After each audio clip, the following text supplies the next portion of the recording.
ہم احواز میں جو کئی بستیاں ہیں بصرہ اور ایران کے بیچ میں خارجیوں سے جنگ کر رہے تھے۔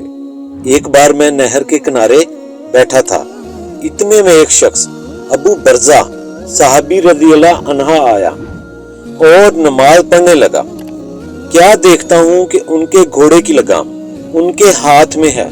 اچانک گھوڑا ان سے چھوٹ کر بھاگنے لگا تو وہ بھی اس کا پیچھا کرنے لگے۔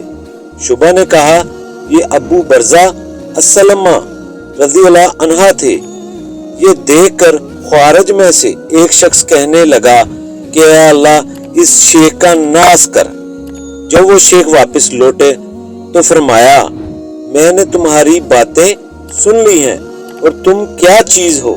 میں نے رسول اللہ صلی اللہ علیہ وسلم کے ساتھ 6 یا 7 یا 8 جہادوں میں شرکت کی ہے۔